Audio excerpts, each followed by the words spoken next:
Ese día dejé de ser madre y pasé a ser un cajero automático con piernas. Y lo supe porque me lo dijeron a la cara, con una copa de vino en la mano y una sonrisa de desprecio. Así comienza la tarde que cambiaría para siempre mi vida. Yo, Carmen Álvarez, viuda desde hace 7 años, había organizado una merienda en el patio de mi casa, en pleno casco histórico de Toledo. Lo hacía por costumbre, por mantener a la familia unida, por seguir sintiendo que mi hogar era el punto de encuentro. Había puesto manteles limpios, flores frescas en la mesa y horneado bizcocho como hacía mi madre a Marta, mi nuera. Llegó radiante, como siempre, en vestido nuevo, tacones altísimos y ese perfume caro que llenaba la entrada. Traía consigo a 2 amigas de Madrid, de esas que parecen haber salido de una revista de moda. Mi hijo, Javier, la acompañaba, con la camisa desabrochada en el cuello y esa sonrisa relajada de quien no tiene preocupaciones. Claro, ¿cómo las iba a tener si yo pagaba todo? Las primeras horas fueron amables. Charlas sobre viajes, sobre restaurantes nuevos en la capital, sobre las últimas rebajas en Serrano. Yo escuchaba, sonreía y servía café. Me gustaba pensar que mi presencia, mi esfuerzo, todavía contaban para algo más que para abrir mi cartera. Pero todo cambió en un instante mientras yo rellenaba las tazas con café recién hecho. Marta, sin bajar la voz, dijo mirando a sus amigas: esa vieja solo sirve para pagar nuestras cuentas.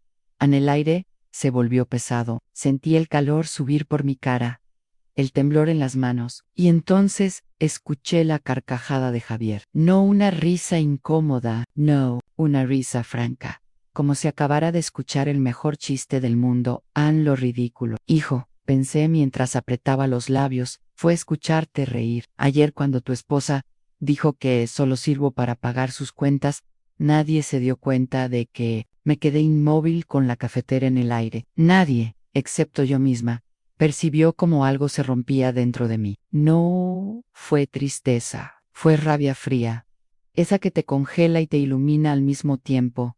Me obligué a terminar de servir, a sonreír, de forma mecánica, pero por dentro estaba haciendo un inventario mental: alquileres pagados, viajes financiados, ropa comprada, cenas lujosas que yo nunca disfruté. 10 años de solo por esta vez.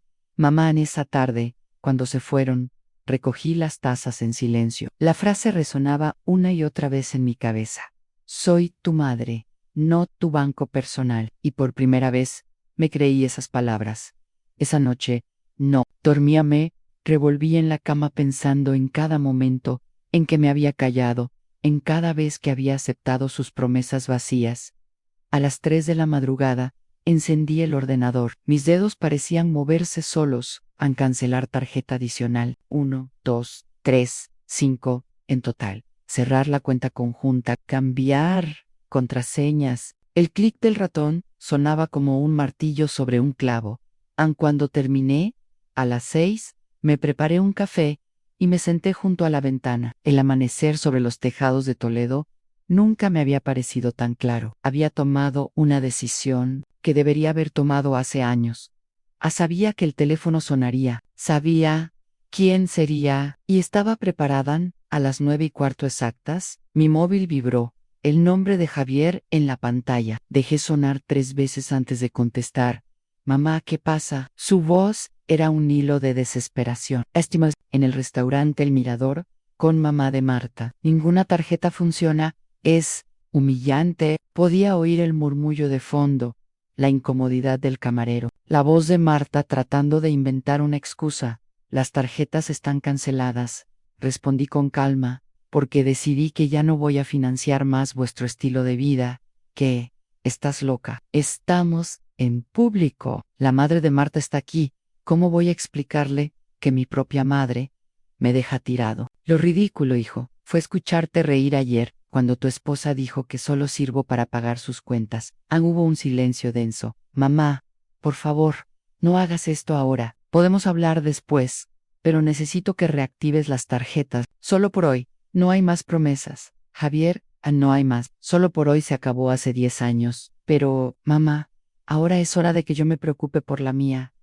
Colgué. El silencio que siguió fue como un bálsamo. No era crueldad, era supervivencia. Por primera vez en años, yo estaba en el centro de mis propias decisiones. Mientras terminaba mi café, miré alrededor. La casa estaba en orden.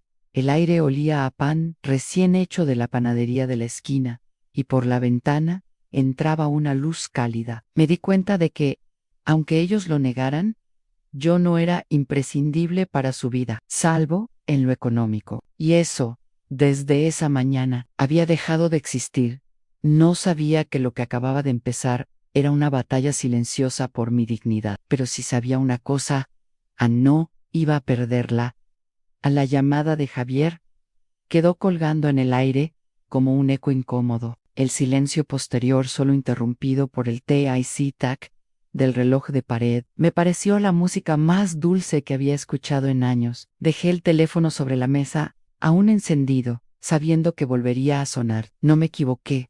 En cuestión de minutos, comenzó una avalancha de llamadas y mensajes. Primero Javier, luego Marta, después números que no reconocía, pero que imaginaba perfectamente. No contesté ninguno, me serví otro café, y me dejé caer en mi sillón favorito, frente al ventanal que daba a la calle empedrada. A través del cristal, veía como los primeros turistas del día recorrían el casco histórico de Toledo con sus cámaras colgadas al cuello. Me pregunté si alguno de ellos sospecharía que, detrás de esa ventana, había una mujer que acababa de declarar su independencia de su propia familia a media mañana. El silencio se rompió con el chirrido de neumáticos sobre la piedra. No necesitaba mirar para saber de quién se trataba. El coche de Javier, un sedán gris que yo había ayudado a pagar, se detuvo frente a mi puerta. Escuché 2 portazos seguidos y pasos apresurados. Golpes secos contra la madera resonaron por toda la casa.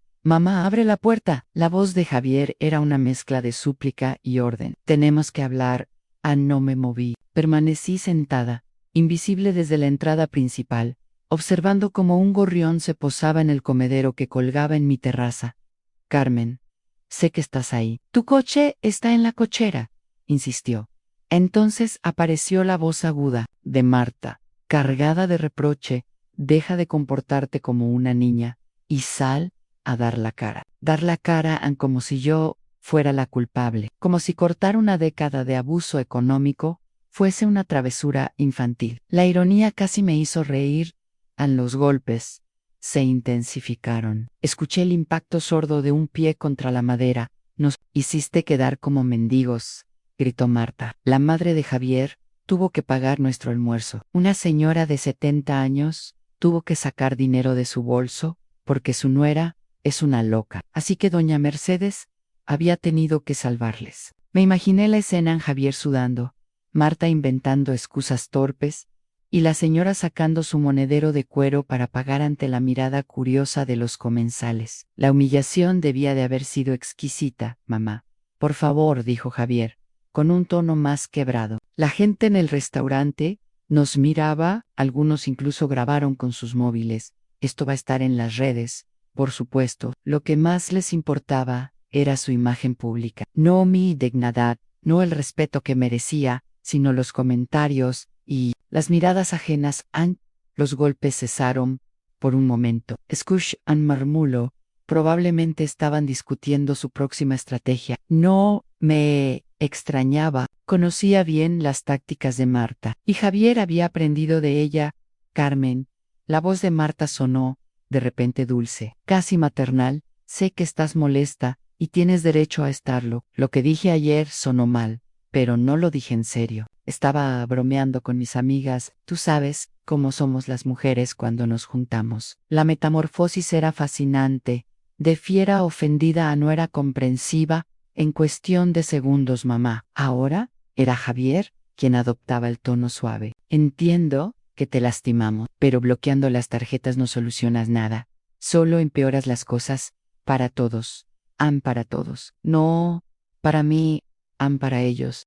Por favor, podemos solucionarlo», continuó. «Podemos cambiar las cosas, pero necesito que reactives las tarjetas hoy mismo. El seguro del coche se vence mañana, Y Marta tiene citas médicas esta semana, Ann. En ese instante, comprendí con absoluta claridad que no veían diferencia alguna entre mi dinero y el suyo. Para ellos, mis ahorros eran un recurso familiar, una herencia adelantada, no el fruto de décadas de trabajo, Carmen. La voz de Marta recuperó un tono preocupado. ¿Qué va a pensar la gente si se entera de que has cortado el apoyo a tu propio hijo? ¿Qué dirán en la parroquia? ¿Qué pensará la familia? Siempre lo mismo, Ann. La presión social como herramienta de control, como si mi valor dependiera de las opiniones ajenas. Mira, mamá. Javier intentó sonar serio. Entiendo que quieras que cambiemos algunas cosas. Podemos hablar de límites, de cómo manejar las finanzas, pero esto es manipulación emocional. Tuve que contener una carcajada. ¿Manipulación emocional? Después de 10 años de chantajes sutiles, de hacerme sentir culpable por cada euro que dudaba en darles, ahora me acusaban a mí. Los golpes volvieron, pero menos agresivos. Se alejaron, probablemente, para rodear la casa. La voz de Marta llegó desde la ventana lateral. Vimos tu sombra. Sabemos que estás ahí. Deja de esconderte como una cobarde. Me levanté, Corey, la cortina apenas unos centímetros, y me encontré con sus ojos. Vi cómo su expresión pasaba de la ira al alivio, y luego, a esa sonrisa falsa que tanto conocía. «Ahí estás», exclamó. «Ven, abramos la puerta y hablemos como familia». La miré un momento largo, sintiendo una calma extraña. Y luego cerré la cortina lentamente. Su grito de frustración resonó al otro lado del vidrio. El teléfono comenzó a sonar de nuevo, pero lo puse en silencio. Por primera vez en mucho tiempo, mi casa me pertenecía solo a mí. Durante más de una hora, los golpes y gritos fueron disminuyendo, hasta convertirse en un murmullo lejano. Al final, escuché el sonido de las puertas del coche y el motor alejándose. Sabía que no se rendirían. Marta era persistente, buscaría otro ángulo de ataque. No me equivoqué. A las 3 de la tarde, recibí la llamada de un número desconocido. Era doña Mercedes, madre de Marta, con voz educada pero firme. «Carmen, querida, creo que hubo un malentendido. Marta me contó lo que pasó, y estoy segura de que podemos resolverlo, como adultos». Colgué, sin decir palabra. Minutos después, llamó mi hermana Isabel desde Valencia. «Carmen, ¿qué está pasando? Javier me dice que estás actuando de forma extraña y que los dejaste plantados en un restaurante». «¿Estás bien?» «Estoy perfectamente bien», respondí. «Mejor que nunca. Pero, ¿es cierto que cancelaste todas sus tarjetas sin avisarles? Eso no suena como tú, Ann. Siempre has sido tan generosa». «Tal vez ese fue el problema», dije. «Tal vez fui demasiado generosa durante demasiado tiempo». Isabel guardó silencio. «Pero son tu familia». «Marta dice que fue solo una broma inocente».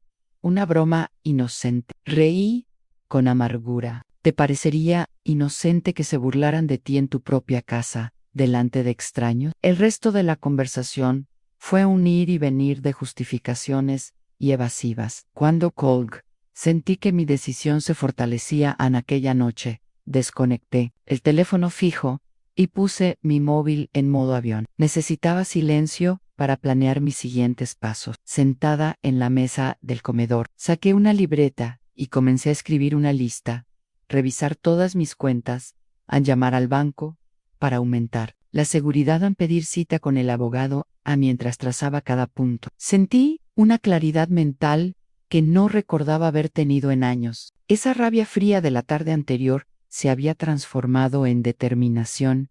Ya no se trataba solo de dinero, se trataba de mi valor como persona, como madre, como mujer. A la mañana siguiente, mientras preparaba mi desayuno, el timbre sonó de manera insistente. No era el toque rápido y ligero de un vecino, sino un golpeteo decidido, casi desafiante. Me asomé por la ventana lateral y vi un coche desconocido estacionado frente a mi puerta. Una mujer bajita, de cabello perfectamente recogido y vestida con un traje beige impecable. Estaba de pie con una carpeta en la mano. No necesité mucho para reconocerla. Dona Mercedes, la madre de Marta, siempre había sido cordial en los eventos familiars, pero con ese tipo de cordialidad que lleva filo escondido. Abrí la puerta solo lo suficiente para que pudiera verme. Buenos días, Carmen, dijo con una sonrisa que no alcanzaba sus ojos. ¿Puedo pasar? Tenemos que hablar. De mujer a mujer la dejé entrar, más por curiosidad que por hospitalidad. Me intrigaba saber con qué historia venía ahora. Nos sentamos en el salón, y ella no tardó en empezar su discurso. Sé que hubo un malentendido ayer entre tú y los muchachos. Marta me lo explicó y, sinceramente, creo que estáis exagerando la situación. ¿Exagerando? Pregunté con voz calmada. Bueno, sí, Marta dijo algo en tono de broma. Tú lo interpretaste mal y ahora has tomado medidas muy drásticas. Cancelar las tarjetas de crédito de tu propio hijo. Eso parece una reacción extrema para una simple broma entre mujeres. La miré fijamente, con una calma que la hizo moverse incómoda en el sofá. Dígame, doña Mercedes, ¿usted le da tarjetas ilimitadas a su hija? No, pero paga el alquiler de su hija adulta. No, pero le financia las vacaciones mientras usted se queda sola en casa. Ella apretó los labios. Cada familia maneja sus finanzas de manera diferente, respondió finalmente. Exactamente, y yo he decidido manejar las mías de otra forma. A partir de ahora, a la sonrisa educada de doña Mercedes se tensó. Pero piensa en Javier y Marta. Son jóvenes, están construyendo su futuro, necesitan apoyo. Tienen 35 y 32 años.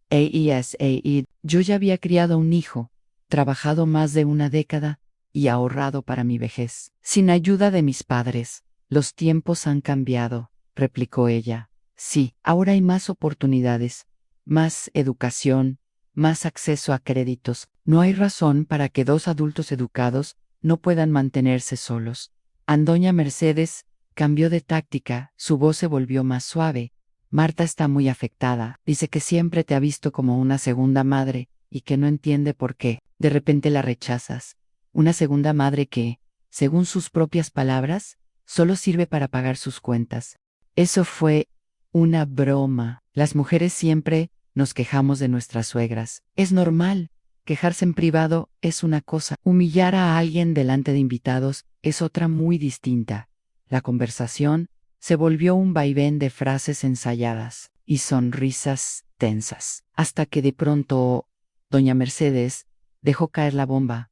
Mira, Carmen, voy a ser franca. Marta y Javier están considerando buscar ayuda legal. Hay maneras de declarar a una persona incapacitada mentalmente si muestra comportamientos erráticos con sus finanzas. Ahí estaba la amenaza real detrás de tanta preocupación y deseo de arreglar las cosas.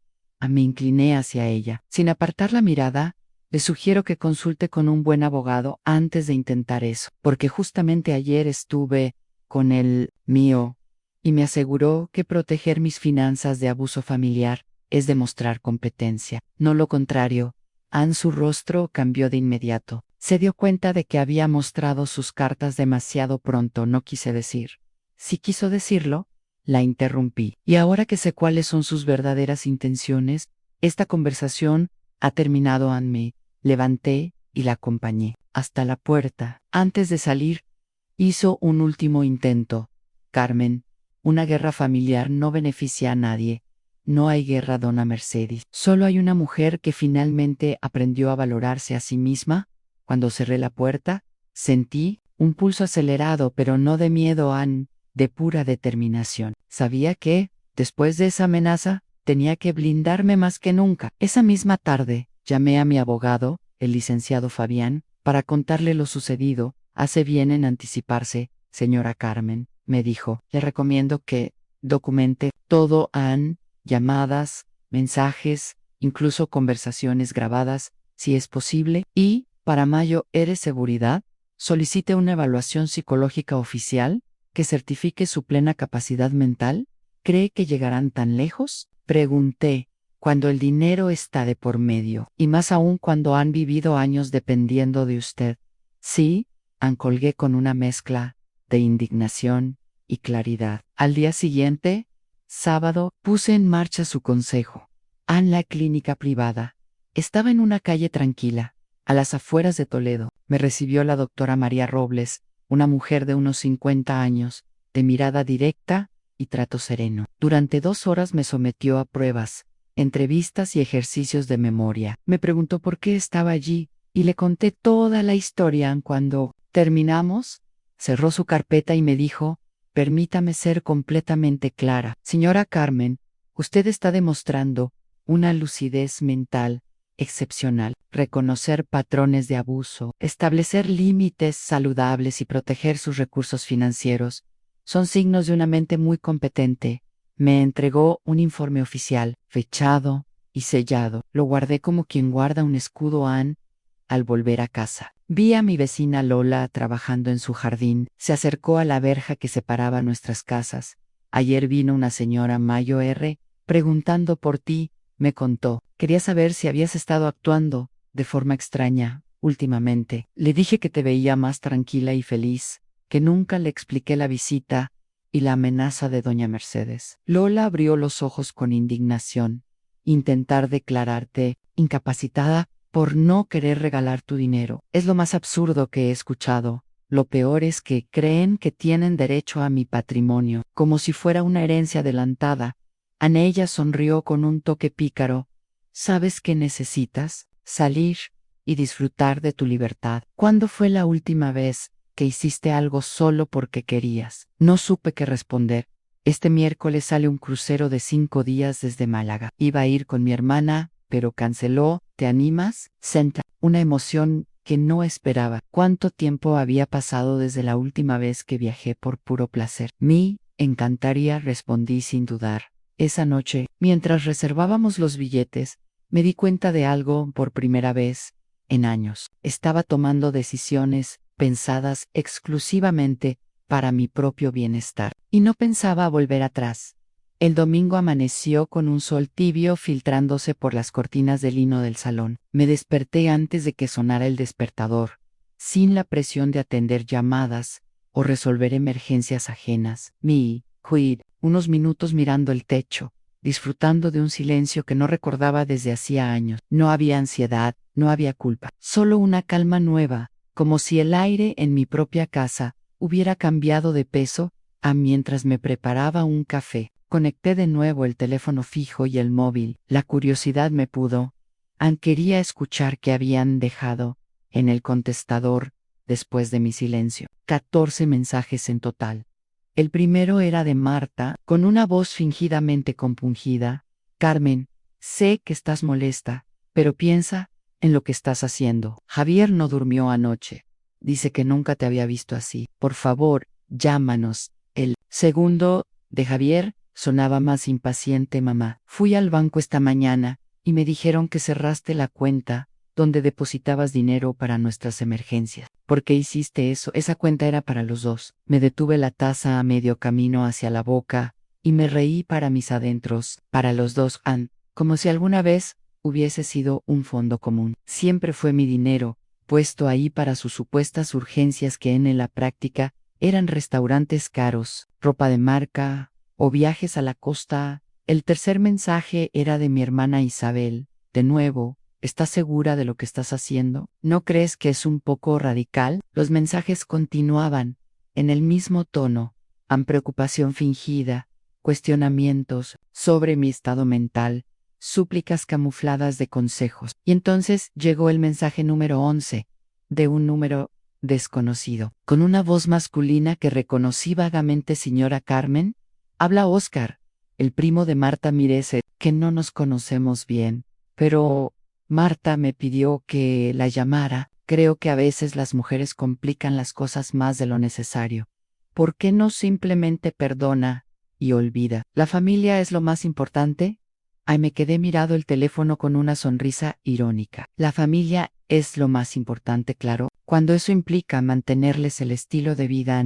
A las 9 en punto, llamé al buffet del licenciado Fabián. Por suerte, había tenido una cancelación y podía verme esa misma tarde a las 2. Antes de ir, decidí pasar por el banco para cerrar cualquier fleco suelto en el gerente. Un hombre de unos 50 y pocos años me recibió con una mezcla de profesionalidad y cercanía. Revisamos todas las cuentas cambiamos contraseñas, activamos la verificación de 2 pasos. También me aseguró que solo yo tendría acceso a la información financiera y que ningún tercero podría operar en mis cuentas sin mi autorización por escrito. ¿Puedo preguntarle por qué estos cambios tan drásticos, señora Carmen? Yo. Mientras firmaba unos documentos, digamos que me di cuenta de que mi mayor riesgo de seguridad vive en mi propia familia.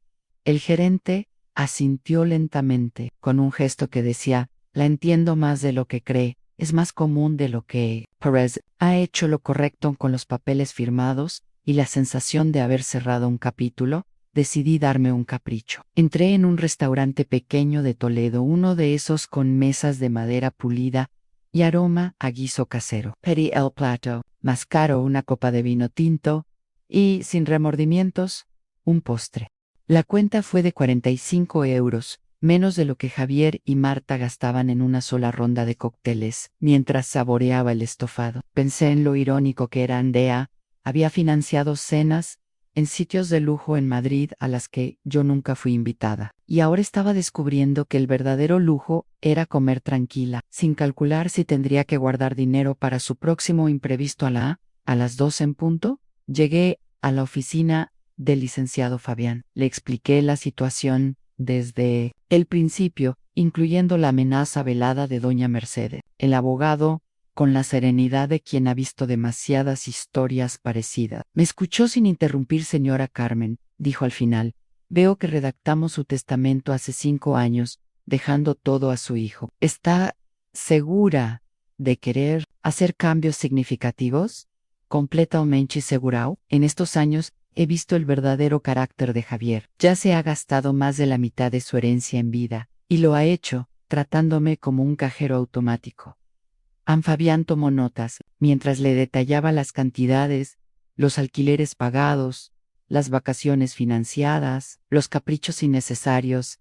Entiendo su posición. ¿Qué cambios tiene en mente? Quiero dividir mi patrimonio, un 50% para organizaciones benéficas que ayuden a personas que realmente lo necesiten, un 30% para mi hermana Isabel, que siempre ha sido independiente y jamás me ha pedido nada, y un 20% para Javier, pero solo si demuestra un año completo de independencia financiera total.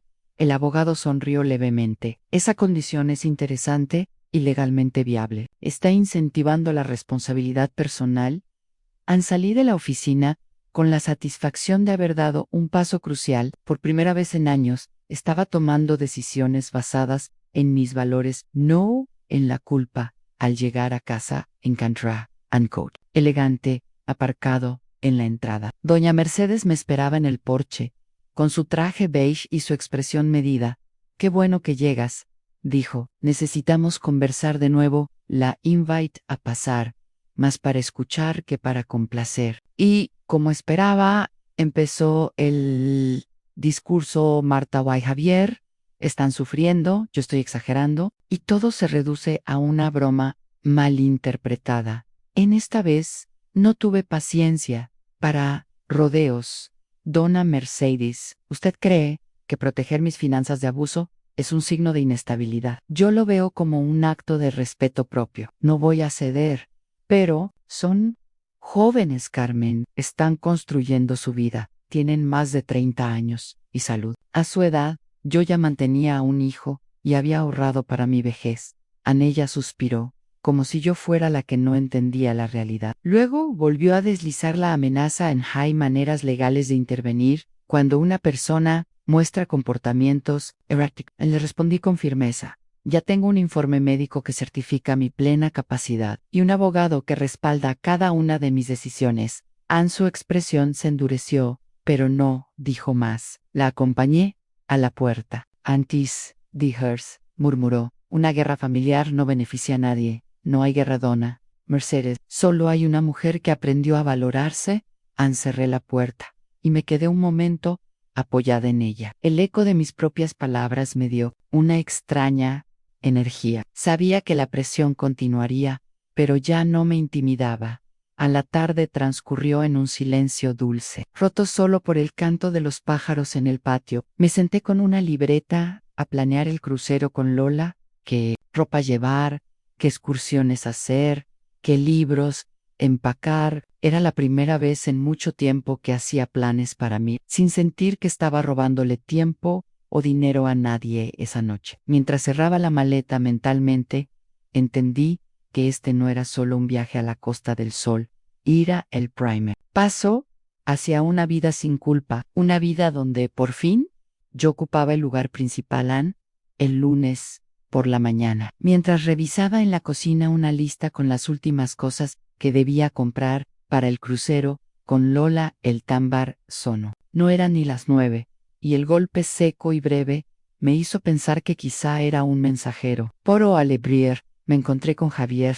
No venía en su habitual camisa planchada, ni con la sonrisa despreocupada. Llevaba una sudadera arrugada, ojeras profundas y una expresión que no le había visto en años. Vulnerabilidad. Mamá. Su voz sonaba baja, casi ronca. ¿Podemos hablar? ¿Solo tú y yo?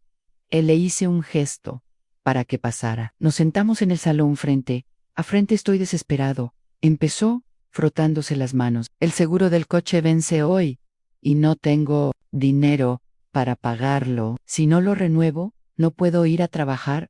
¿Cuánto cuesta?, pregunté, sin alterar mi tono. 250 euros. ¿Y cuánto ganaste el mes pasado? Unos 2.500. Pero, tenemos el alquiler, la comida, los servicios. ¿Y en qué más gastan? Se quedó callado. Bajó la mirada. Mamá, no entiendes. Vivir es caro. Vivir es caro cuando tienes un estilo de vida que no puedes costear. Respondí con calma. Dime algo.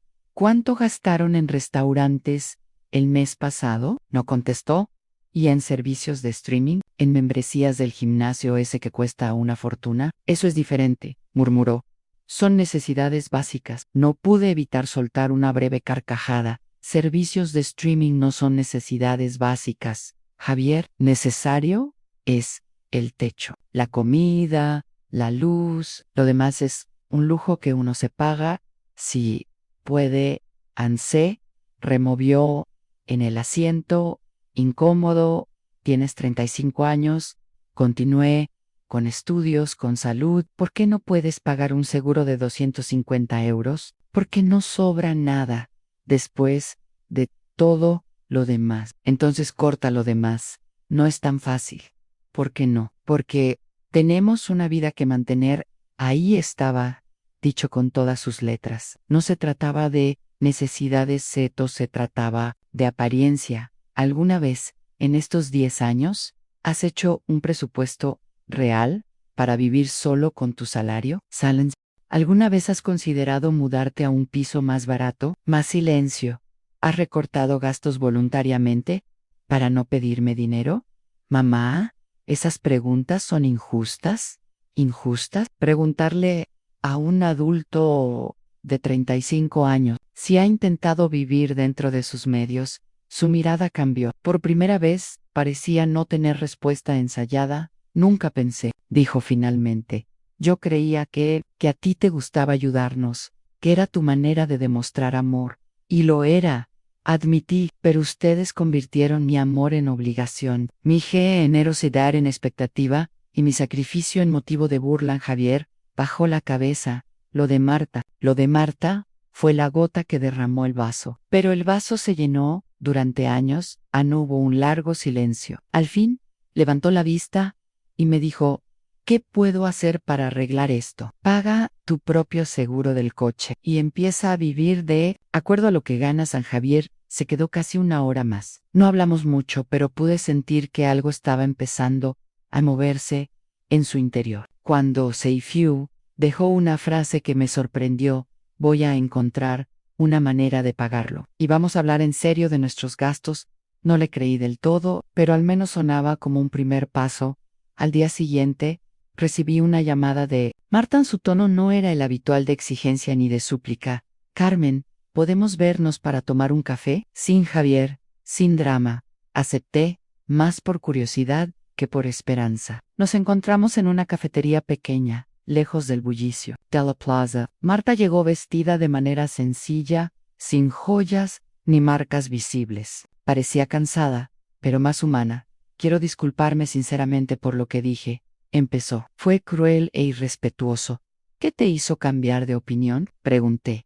La humillación del restaurante. Y estos días, sin tu ayuda, me di cuenta de que no sabemos vivir dentro de nuestros medios. Nos sentamos a hacer un presupuesto real y descubrimos que gastamos casi el doble de lo que ganamos. ¿Y siempre cubrías tú la diferencia? ¿Y ahora qué van a hacer? Mudan a un piso más barato en Alcalá de Henares. Nuestro alquiler es de 1.2 euros. Deberíamos pagar como máximo 800 an.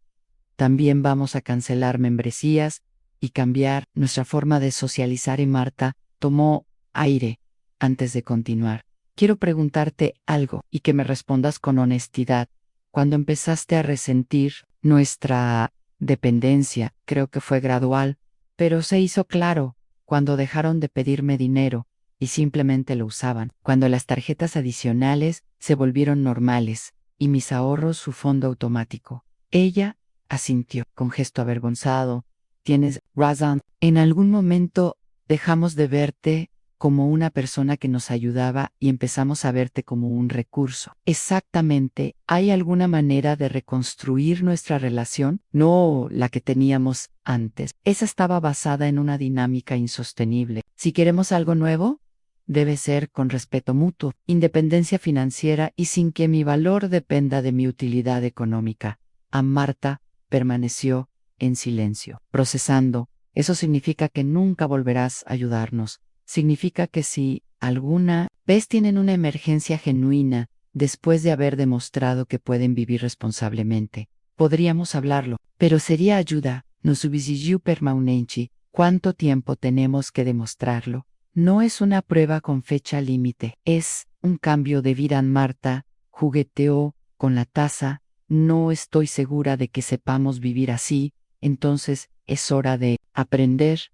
Tienen educación, trabajos y capacidades. Lo único que les ha faltado es motivación para ser independientes. Ella suspiró. Y si fracasamos, entonces fracasarán como adultos responsables, aprendiendo de sus errores. Pero por lo menos fracasarán siendo dueños de sus decisiones. Terminamos el café en un silencio extraño.